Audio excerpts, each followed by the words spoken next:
my name is Dallas and welcome to my channel. This is my third time recording this, so hopefully we get it together. Today we are in for a treat, a double bonus. So the first one is I'll be doing my first ever reading vlog. Yay. So I don't know how this is gonna turn out. This is a first time thing, so we're just gonna do it, have fun with it, and see what we can make out of it. And then the second thing that we're gonna be doing today is I'm gonna be getting my hair redone. Well, I'm gonna be doing my own hair, but so you're gonna be able to see the whole process of how that works and what I'm gonna do to it. So we're gonna be doing an author taste test.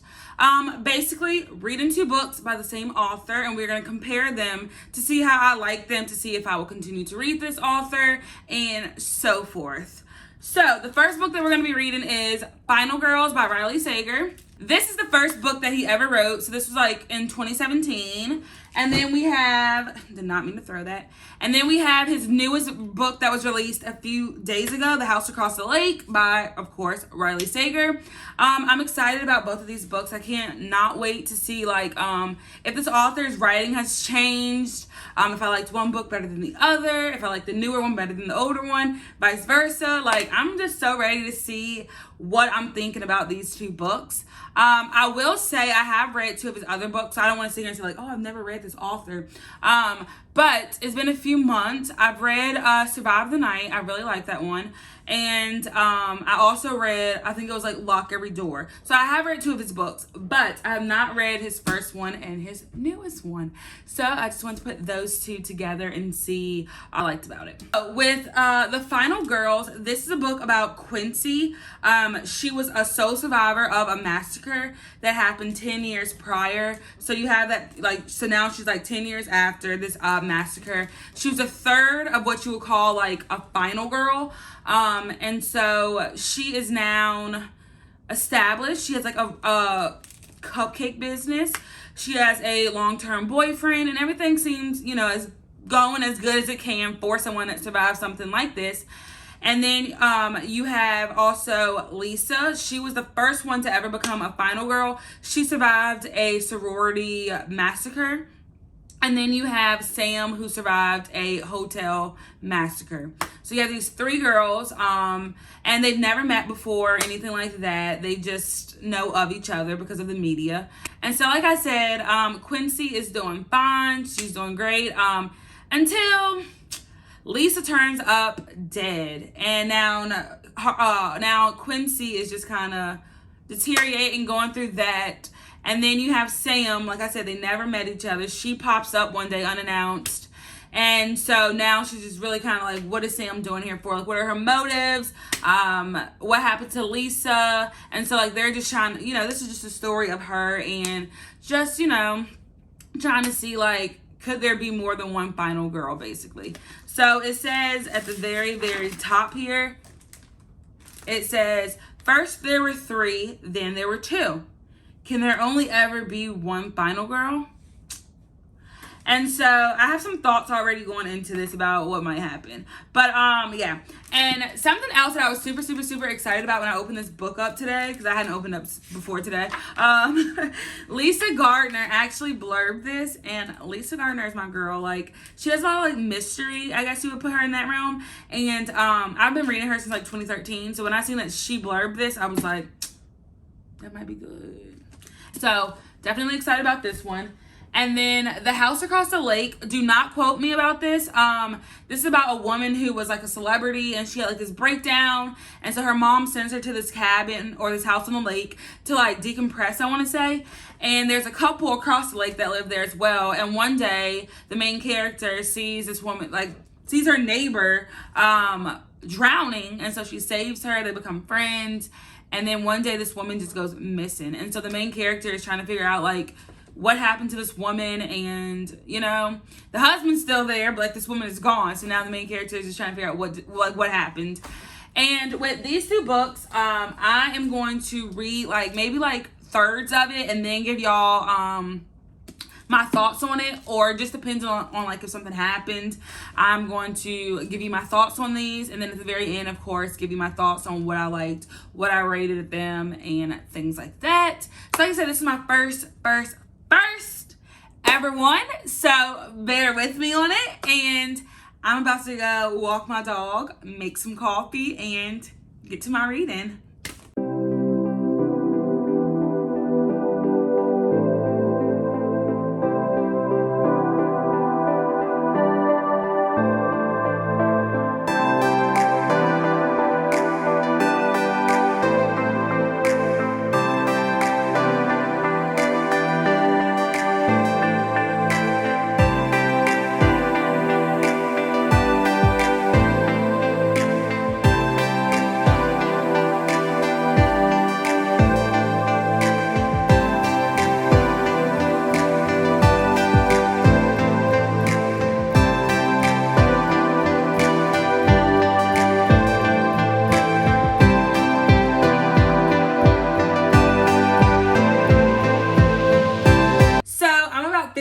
Done with Final Girls. So far, like I said, it's 50%, but so far, we're just still building up that tension. Sam is now staying with Quincy at this point, and Lisa, her death has been ruled as a homicide. Thoughts that are going through my mind right now. So Sam is going to be trouble. She is trouble already. Like, she's beyond trouble. But I feel like she's going to play a big part in Lisa's death. I don't know why, but I feel like she has something to do with how Lisa died. She is turning this like good girl Quincy into this bad girl, like crazy girl. But yeah, so that's my thoughts on Sam. Quincy, like I said, she's just doing dumb decisions because of Sam. She's trying to impress her. I really don't know why, but she is. So not really feeling her right now. Cooper, he is the officer that saved Quincy 10 years ago, and I don't know why, but I feel like there's some like sexual tension going on between them.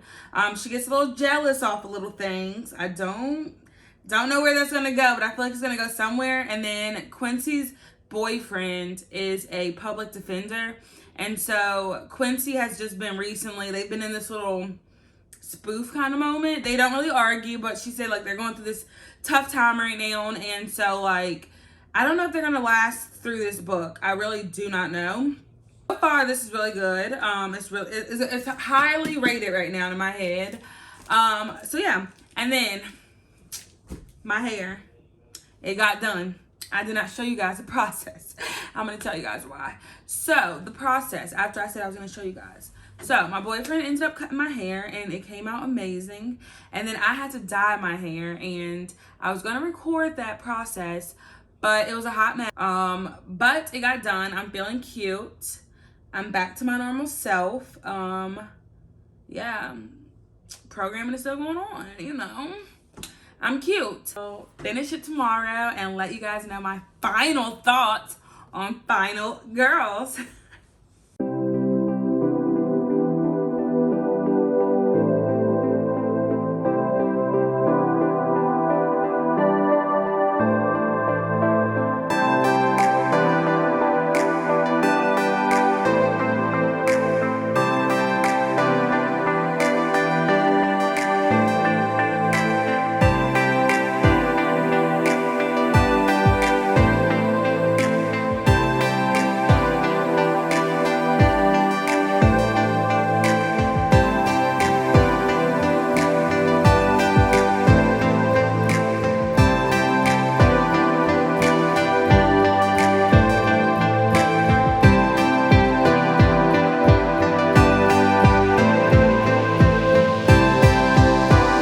You guys, so I just finished Final Girls by Riley Sager. This is a 5-star read for me. This is crazy because there's another book that I thought was this one, and so I thought I had already read this, like some of this, and couldn't finish it. But this is not it at all. This is the book. 5 stars. This book had me guessing from the, oh my gosh. This book had me guessing until the very, very like last page. This was so good. I will say, about my previous update, there were some things that I was right about, and there were some things I was I was right basically about all my predictions, but there was so much into those predictions that I did not see coming. Like, this book was so freaking good. So I will say the writing style was easy to follow. This is just like his other books that I've read before from him. He does, to me, he has like a theme of having like an unreliable narrator. So Quincy, the main character, she was not reliable in her thoughts and things that she did. But that's like I'm starting to pick up that's like a thing for him that he does that. I'm not mad about it. I'm not.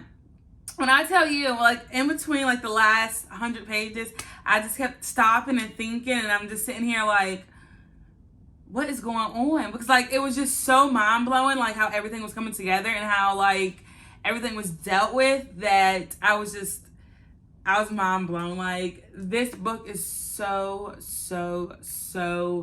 good. The House Across the Lake, which is his newest book. I will start that later tonight or tomorrow, because I am going to the movies to see Black Phone. But yeah, so I will come back on here when I have an update of at least a little bit of that book. So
just finished, well, last night, I finished The House Across the Lake, which is on my Kindle. And so now I just want to compare the two.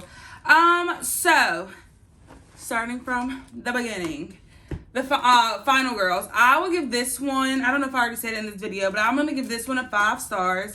This book was top tier to me. I loved everything about the writing style, the characters, just everything in general about this book. It was fast paced. I got through this book in like a day and a half. Definitely 5 stars. And then with The House Across the Lake, I'm going to give it a 3.54 stars. It wasn't it was fast paced after I like really got into the story, but about 35% of the story to me, nothing really happened. I mean, yeah, it kept my attention, but it wasn't really like anything happening. And then about 50% through the story is where it started to like pick up, and I was like, oh snap, what's gonna happen next? What's gonna happen next? So this is told into 2 different point of views. So you have like your before and then your present day. So I really did like that, because you really don't know what's going on. You have no idea, and what you think is going on is not what's going on. So that was so fun to read about. And then all the twists that were happening. So like there was a twist here and then another twist. And what I thought was the big twist, I was like, I knew it. And then something else was revealed, and I was like, wait, what? No, that's not what I thought. Like, so towards the end of The House Across the Lake, it had me like mind blown. It was like, wait, what? Whoa. Okay. Oh, no. So that was like my entire emotions throughout the entire night. I finished it about 1:30 this morning. So like when I hit 50%, I read it until it was done. So I still definitely did like the writing style. Nothing, I will say his writing styles has like matured, I guess. So it matured, and I don't know, like I just really liked this one, which was his first release, compared to his newest release. It wasn't my favorite, and like I said, this is not my first Riley Sager book that I've read. I read Survive the Night. I really liked that one, and then Lock Every Door. I read that one as well. So, I mean, I will always pick up his books. And like I just told my boyfriend, I was like, I know I gave it a 3.5 out of, like 3.54 out of 5, but I need every single one of his books on my bookshelf. And when he releases another book, I will be picking it up. So don't get me wrong, he is not crossed out of my life because of The House Across the Lake. It just wasn't my favorite. And your mind really has to be open. So just when going into it, have an open mind for any and everything to happen. But yeah, that was the gist of it. Like I said, House Across the Lake is about a woman, Casey, who's a celebrity. She has like this big scandal that happens, and so her mom sends her to their family lake house just to like get out of the tabloids. And she ends up saving the supermodel across the lake from her, and they become friends. And something that baffled me was like, this book was told in like 3 days or 3 or 4 days. I thought this was like at least a week, but 3 or 4 days. And so like she saves her. They begin this friendship, and then that supermodel goes missing, and the main character, Casey, suspects the husband did it, but then there are other things that are in place with that. So anyone could be a suspect. I definitely thought so. And like I said, I love this. I love this author taste test, whatever you want to call it, read and vlog. I hope you guys enjoyed it, and I hope you guys stick around for the next one. Like I said, this is my first one, so it might be all over the place, but like I said, I hope you enjoy it, and I will see you in the next video. Goodbye.